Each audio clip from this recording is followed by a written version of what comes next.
bersyukur. Amin. Anak-anak, kita bersyukur di ibadah yang pertama ini memasuki tahun ajaran yang baru, kita masih boleh diberi kesehatan yang baik. Mari kita memuji Tuhan kita yang baik. Kita katakan Engkau baik, sangat baik, bahkan teramat baik. Kita boleh memuji Tuhan dengan bertepuk tangan. Dengan hati yang bersyukur kita datang kehadiran.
akhirnya kita bisa berjumpa lagi di Persekutuan PRMI walaupun secara online. Nah, saya berharap kita semua tetap bersukacita dan tetap semangat mengikutinya. Hari ini juga kegiatan Boys Brigade akan kembali dimulai dan kita akan mulai aktif secara online juga. Nah, hari ini kita mau belajar tentang satu tema yaitu total komitmen. Nah, teman-teman di sini mungkin pernah dengar istilah yang namanya komitmen. Komitmen itu apa sih sebetulnya? Komitmen itu adalah kesungguhan hati. Kesungguhan hati untuk apa? Kesungguhan hati untuk setia melakukan satu hal. Contoh misalnya kalau di dalam gereja, kamu berkomitmen untuk pelayanan. Itu artinya kamu dengan sungguh hati, dengan sepenuh hati, kamu melayani Tuhan dengan setia. Jadi kamu pelayanan itu bukan ikut-ikutan, tetapi karena kamu telah memutuskan untuk setia di dalam melayani. Kalau anak remaja yang sedang jatuh cinta, atau misalnya kalian pernah nonton drama Korea atau drama-drama yang lainnya ya, mungkin ada yang pernah lihat adegan di mana cowoknya, iya aku akan berkomitmen untuk mencintai kamu dan hanya kamu, katanya. Seumur hidupku hanya kamu. Artinya apa? Seumur hidup si lelaki ini akan mencintai perempuan ini dan tidak akan teralihkan. Dengan kesungguhan hati dia menyatakan komitmennya. Itu kalau di drama. Belum tentu juga bisa di dalam kehidupan nyata. Nah, kebanyakan manusia, orang-orang, human, itu komitmennya itu seringkali setengah-setengah. Mungkin kamu juga sering banget mendapati dirimu atau orang di sekitarmu itu setengah-setengah di dalam melakukan segala sesuatu di dalam hidupnya. Banyak hal dalam hidup ini yang kita kerjakan secara setengah-setengah. Ada orang belajar, tapi setengah niatnya. Mau belajar, tapi malas juga buat belajar. Mau sekolah, tapi malas juga buat sekolah. Mau ngapa-ngapain tapi males gitu ya, setengah-setengah. Ada tipe-tipe orang yang seperti itu, setengah-setengah niatnya, setengah-setengah kemauannya, belajar setengah-setengah ya. Lalu ada juga orang sering kali lihat YouTube. Perhatikan baik-baik, orang kalau lihat YouTube jarang yang sampai full habis. Contohnya, ketika kamu lihat live khotbah online seperti ini, setengah aja lah udah males ngelihat sampai full. Hayo ngaku, siapa yang ngelihat video khotbah hanya setengah aja terus langsung di close ke video yang lain? Lihatnya hanya setengah-setengah. Ada banyak hal di dalam hidup kita yang kita lakukan cuma setengah-setengah aja. Lalu juga bantuin mama beresin rumah, setengah-setengah aja. Saya nggak mau totalitas di dalam membantu orang tua. Totalitas itu maksudnya apa? Mamamu kerja di rumah dari pagi sampai sore, maka kamu juga membantunya dari pagi sampai sore. Jangan mamamu kerja dari pagi sampai sore, oke saya akan bantuin mama hanya dari jam 7 sampai jam 9 pagi. Udah, itu namanya setengah-setengah. Lalu ada juga yang mencintai dengan setengah-setengah. Setengah untuk aku, setengah untuk yang lain. Banyak hal di dalam dunia ini yang kita kerjakan, yang kita lakukan, atau kita saksikan hanya setengah-setengah.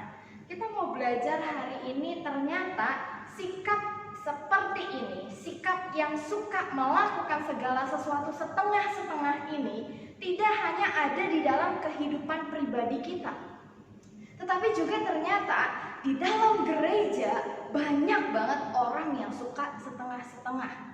Saya tuh kadang suka bingung gitu ya lihat anak-anak remaja ini ya datang ke gereja tuk tuk tuk tuk tuk ya, pakaiannya rapi ya. Di dalam gereja pakaiannya rapi, di dalam gereja kayaknya dia baik sekali. Tetapi ketika saya dapati dia di luar gereja, waduh pakaiannya kurang bahan. Lalu juga mulutnya sangat kasar. Semua kebun binatang, semua hal yang kotor, semua hal yang jorok keluar dari dalam mulutnya. Banyak orang yang sucinya itu hanya di gereja. Ini adalah gaya hidup setengah-setengah. Di gereja melayani Tuhan, tapi di luar tingkahnya lebih-lebihan daripada apa? Lebih-lebihan daripada setan. Wah, kasar sekali kalau bicara, melawan orang tua, mencuri, melakukan hal-hal yang tidak baik. Banyak sekali orang-orang yang demikian. melayani setengah hati. Aduh, saya karena udah dijadwalin aja nih, makanya pelayanan sebetulnya mah males pelayanan. Cuma karena udah dijadwalin sama Cuan Totea, ya udah dihubungin sama Miss Elizabeth atau Officer Elizabeth udah hubungin saya. Jadi ya udah deh, saya harus pelayanan. Pelayanan setengah hati. Saya tidak tahu Anda pelayanan setengah hati atau Anda pelayanan dengan tulus. Tetapi yang tahu hati Anda hanyalah Tuhan. Nah, lalu juga setengah hati ngedengerin khotbah. Makanya waktu ketika khotbah berlangsung tatap muka, kalau saya dari sini saya bisa melihat semua ekspresi Anda. Saya bisa melihat bagaimana tatapan mata Anda. Saya bisa melihat siapa yang ngantuk ketika dengar khotbah. Tapi itu dulu, sebelum negara api menyerang, sebelum ada corona, kita masih ibadah langsung. Saya terkadang suka lucu gitu ya ngelihat, wah yang ini ngantuk nih. Yang ini udah ketiduran. Ya ampun, yang ini malah main HP. Saya lihat semuanya. Dan disitulah saya menyimpulkan bahwa terkadang seringkali kita setengah hati di dalam mendengarkan khotbah. 10 menit di awal dengar baik-baik, tetapi 15 menit, 30 menit kemudian udah hilang, entah kemana pikirannya, entah kemana matanya, juga ada yang bahkan sudah tertidur nyenyak. Nah, kita seringkali dengar khotbah setengah hati. Kita juga seringkali setengah hati di dalam ikut kegiatan yang ada di gereja. Contohnya, misalnya waktu ada kegiatan Boys Brigade ya, saking aja diwajibin. Coba kalau nggak diwajibin ya, gue nggak bakal ikut. Pasti ada yang mikir kayak gitu. Bahkan ada yang udah ikut Boys Brigade tapi sering banget bolos ya. Karena setengah hati, sebenarnya hatinya tidak rela untuk ikut Boys Brigade tapi harus ikut. Jadi lebih baik ya udah deh, saya alasan aja pura-pura sakit. Saya telepon ya officer, aduh Officer Elizabeth saya sakit ya, saya nggak bisa datang. Padahal dia mau pergi nongkrong di mall. Banyak hal yang ketika kita lakukan setengah hati itu tidak menjadi berkat buat kita. Nah, jadi ketika kita melihat kehidupan di dalam gereja kita, di dalam segala kegiatan yang kita lakukan di gereja, seringkali kita pun mendapatkan kita orang yang setengah-setengah. Orang yang setengah-setengah ini cirinya apa? Dia sering ngomong, males deh jadi singer, tapi dia maju jadi singer. Berarti ketika dia jadi singer, dia sedang setengah hati. Hari ini kita belajar dari kitab Wahyu pasal 3 ayat 15 sampai 16. Saya akan bacakan untuk kita semua. Aku tahu segala pekerjaanmu, engkau tidak dingin dan tidak panas. Alangkah baiknya jika engkau dingin atau panas. Jadi karena engkau suam-suam kuku dan tidak dingin atau panas, aku akan memuntahkan engkau dari mulutku. Ini adalah perkataan Yesus kepada jemaat di dalam kitab Wahyu, yaitu jemaat Laodikia. Nah, di sini kita akan belajar tentang kalimat tidak dingin atau tidak panas. Apa ini artinya? Teman-teman tahu ini apa? Pasti kalian tahu, ini zombie.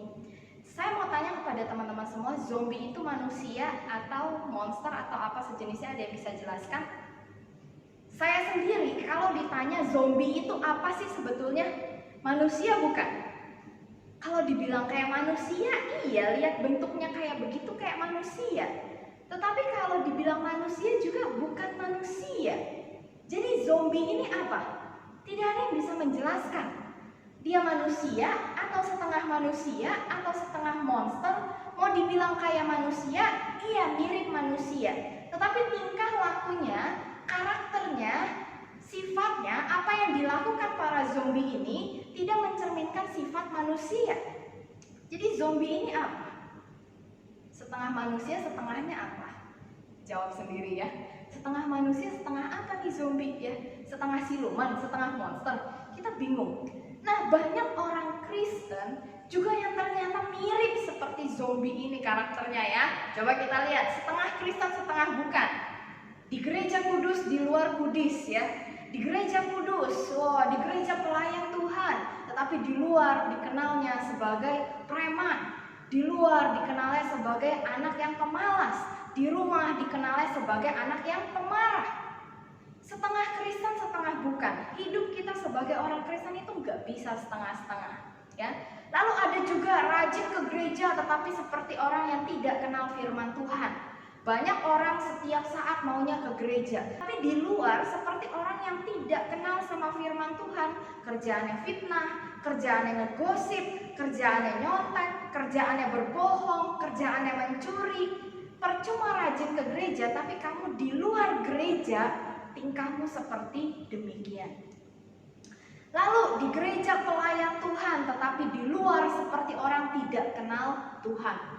Di gereja pakaiannya rapi dan sopan, di luar pakaiannya sangat minim, kurang bahan, ya. Ini tidak mencerminkan. Jadi orang yang melihat hidupmu itu akan bingung gitu ya. Orang yang melihat hidupmu itu akan merasa bingung. Nih anak ke gereja, nih anak melayani Tuhan, tapi kok di luar tingkahnya seperti ini, tapi kok di luar ikut geng yang nggak benar, tapi kok di luar mencuri, tapi kok di luar ikut tawuran, ngerokok. Orang yang melihat hidupmu akan merasa bingung. Nah, jadi kita jadi orang Kristen itu harus satu, ya. Satu, kita komitmen teguh. Komitmen teguh artinya kamu setia pada satu hal, yaitu kebenaran firman Tuhan. Di dalam gereja kamu melakukan kebenaran firman Tuhan, maka di luar gereja kamu pun melakukan hal yang sama. Jadi kita juga akan belajar tentang kata suam-suam kuku akan dimuntahkan. Perhatikan ini adalah teguran yang sangat keras dari Yesus kepada jemaat di Laodikia. Mereka adalah jemaat yang rajin melayani Tuhan, tetapi mereka suam-suam kuku. Di gereja mereka suci, di luar gereja mereka ikut-ikutan penyembahan berhala. Orang-orang seperti ini akan dimuntahkan. Orang yang setengah-setengah di dalam iman kepada Kristus dan orang yang setengah-setengah melakukan firman Tuhan itu akan dimuntahkan. Misalnya, kita bayangkan ada 10 hukum Taurat. Lalu kamu hanya mau melakukan, saya hanya mau melakukan satu, tidak mencuri. Karena kalau mencuri kan resikonya gede. Tapi saya mau lakukan yang lain, melawan orang tua, saya mau, ya. Terus, apalagi yang kamu mau? Menyebut nama Allah dengan sembarangan, kamu mau. Apalagi yang kamu mau? Mengingini harta orang lain, itu kamu mau. Saya hanya tidak mau mencuri, saya tidak mau mencuri. Kamu hanya lakukan satu dari 10 hukum. Artinya kamu melakukan setengahnya, bahkan setengahnya pun enggak. Orang Kristen harus melakukan semuanya, ya. Berjuang melakukan semuanya. Itulah kekristenan yang sejati. Tidak suam-suam kuku, tidak berat sebelah, tidak setengah-setengah di dalam mengerjakan segala sesuatu. Kalau kamu hari ini berkomitmen hanya setengah-setengah, kamu ikut kegiatan hanya dengan setengah hati, kamu ikut PRMI hanya dengan setengah hati, kamu dengar khotbah hanya dengan setengah hati, kamu mengikuti semua kegiatan online hanya dengan setengah hati. Akhirnya apa? Akhirnya adalah segala hal yang kamu lakukan tidak memuliakan Tuhan. Kenapa saya katakan demikian? Contohnya saja kamu pergi melayani Tuhan, tetapi kamu melakukannya dengan setengah hati. Tuhan yang tahu hatimu. Apa kira-kira respon Tuhan? Kamu kalau misalnya punya seseorang yang kamu sukai, lalu orang yang kamu sukai ini suka kamu balik, ya, akhirnya kalian pacaran nih berdua. Lalu ternyata kamu tahu nih, lelaki yang sedang pacaran dengan kamu, ya, setengah hatinya untuk kamu, setengah hatinya untuk cewek lain. Gimana perasaanmu? Apakah kamu bilang, oh iya nggak apa-apa, yang penting saya setengah, dia juga setengah. Kan setengah-setengah adil, cuan tahu, nggak apa-apa kalau pacar saya mau kayak begitu, nggak apa-apa. Bisa kamu bilang kayak gitu? Pasti nggak bisa kan? Demikian juga dengan Tuhan. Tuhan tahu hatimu ketika melayani. Waktu kamu melayani Tuhan, lalu kamu hanya setengah hati. Setengah hati pelayanan, setengah hati pengen main game. Aduh, gara-gara pelayanan saya jadi nggak bisa main game. Kira-kira bagaimana perasaan Tuhan yang Maha Tahu, yang tahu hatimu? pasti Tuhan akan merasa sedih melihat tingkah laku. Maka orang Kristen seharusnya tidak boleh setengah-setengah di dalam berkomitmen. Apapun komitmenmu, komitmen melayani Tuhan, komitmen untuk mengikuti kegiatan PP, komitmen untuk menjadi officer, komitmen untuk menjadi NCO, jangan lakukan semua itu setengah-setengah. Kalau kamu sudah mengatakan iya, saya mau tetap melayani sebagai officer, sebagai NCO, sebagai anggota Boys Brigade, maka ikutilah semuanya dengan komitmen yang penuh, komitmen yang seutuhnya, jangan setengah-setengah. Nah, lakukanlah segalanya seperti untuk Tuhan. Kamu mengikuti kegiatan Boys Brigade, kamu mengikuti kegiatan belajar online, lakukanlah semuanya seperti kamu melakukannya untuk Tuhan. Orang lain tidak bisa tahu hatimu, tetapi Tuhan tahu hatimu. Karena itulah kamu harus melakukan semuanya kegiatan yang ada dalam hidupmu dengan sepenuh hati untuk memuliakan Tuhan. Demikian firman Tuhan hari ini, mari kita sama-sama berdoa. Tuhan, terima kasih hari ini kami boleh belajar tentang bagaimana kami harus berkomitmen. Tuhan, di dalam keterbatasan kami, Tuhan yang menolong kami supaya kami dapat berkomitmen dengan sungguh kepada Tuhan. Kami juga berdoa ya Tuhan supaya kami di dalam mengikuti kegiatan Boys Brigade dan segala kegiatan sekolah, kami dapat berkomitmen, kami dapat dengan sungguh mengikutinya. Di dalam nama Tuhan Yesus kami berdoa, amin. Sebelum sama-sama dengarkan firman Tuhan, mari kita bersatu di dalam doa. Tuhan Yesus, terima kasih hari ini kami masih diberikan kesempatan untuk mendengarkan firman-Mu. Di dalam keterbatasan kami, Tuhan yang menolong supaya kami dapat mendengarkan dengan baik dan dapat juga melakukannya dalam hidup kami. Dalam nama Tuhan Yesus kami berdoa, amin.